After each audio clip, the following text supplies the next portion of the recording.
YouTube is my preferred means of entertainment. Over Netflix or anything else, I always choose YouTube because I have some very special interests and you can really deep dive into the nerdy stuff on here. Now, although photography is probably the minority of what I watch on YouTube, there are some key photographers that I do follow here obsessively and love their work, and I want to share it with you. So I'm going to give you my 5 favorite YouTubers from the perspective of a professional photographer. Not a beginner photographer, not a hobbyist or an enthusiast, as a professional photographer.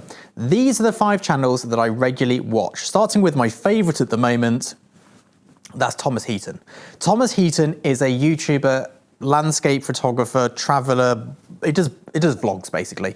He does these great vlogs and they are brilliant storytelling vlogs, and I love a good story. Every one of his videos, I wish I could recreate them myself and do something in the studio with them, but I don't have the mental bandwidth to both do and shoot, which is a real skill that he has. And despite the fact that I don't really like looking at landscape photographs, I would never find myself looking at a landscape, I definitely hate taking them. I tried it once, it bored me senseless. I love his channel, it's brilliant, you should all go and watch it. Number 2.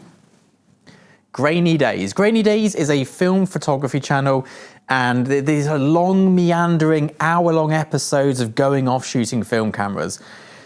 Yes, I love shooting film. I don't shoot what they shoot. Again, it has no direct correlation. There is no educational purpose there for me. I just love the videos. They make you feel good. The guy who runs it, whose name has obviously gone out of my head right now, is hilarious. I find his sense of humor very, very funny. They also have a great podcast called something like Mamiya Migos or something like that, some sort of play on Mamiya. Very good channel, very interesting, great videos, great editing, great narrative. And it just shows photography for the fun that photography is, rather than the serious stuff we talk about over here. Number 3 is a podcast channel, and it's called The Exposed Negative. And I can't remember how I found this, but it's 2 proper photographers from the UK talking about the industry. They have great guests on there. It is probably, I'd say, the most unrecognized channel on YouTube or podcasting world. It doesn't get the views it deserves. It's brilliant. It's what I listen to every time an episode comes out. I listen to it in the car. As my youngest says, "Are you listening to the boring photography thing again?" And I'm like, yes, I am. It's either that or the Lantern Rouge cycling podcast on the school commutes. But yeah, he has to suck it up, basically. So that's what we do. I listen to that. That is one of my favorite podcasts. They're both 2 like proper photographers, not YouTube photographers. They work in the industry. Their work is of an exceptionally high level, but that's not what the podcast is about. The podcast is about the industry. And it's fascinating. They're really good podcasters. They have a real skill for podcasting, and I thoroughly enjoy listening to it. Number 4 is a filmmaker, but I'm counting it in here, and it's Van Neistat. Van Neistat's an artist, a sort of mixed media. You'll probably more likely know his brother Casey Neistat, but Van Neistat is kind of the creative brains, perhaps not the business side of the equation. Van's videos, again, much like Thomas Heaton, they're kind of Thomas Heaton on steroids, like the storytelling, the narrative, the way he puts things together, also the aesthetic build of his studio, all of that sort of thing is right up my street. I find it truly inspirational. I love watching his videos. I'm also a member of his Patreon as well, so I get the double fix of videos. And it's just brilliant. The way that he turns a simple thought into a huge narrative, and he does his own soundscaping on there, own music on there, the whole thing beautifully shot. None of this gimbal nonsense. Proper shots, proper images, beautifully told stories, archival footage. I don't know how they pull that archive footage. It's insane. Pulls out this archive footage from all over the place. I just love the channel.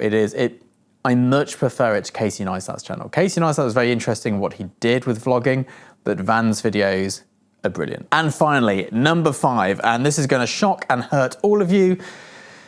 I'd say the person whose videos I am most likely to watch on YouTube are Peter McKinnon's. They are the best photography YouTube videos. Now, Peter gets a lot of hate for not being a real photographer. But he doesn't claim to be a real photographer, whatever that is. You know, he doesn't claim to be shooting campaigns or whatever it is. When he does the thing on stills, like, that's not how still life photographers do it. Peter McKinnon has 2 great assets on his side. Number 1, he makes really interesting, very engaging videos. And number 2, he can speak to the masses and get people interested in our industry, which is what we all want. People to find it, people to enjoy it, and people to have, well, to be fortunate enough, like myself, to do it for an entire career. And I think that is only a good thing. I don't understand all the hate he gets. I love his videos. I think they're brilliant.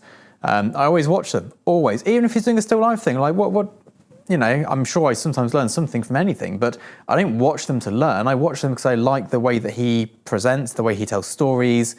His video production is amazing. Like, what he does is brilliant, and I just don't understand the hate.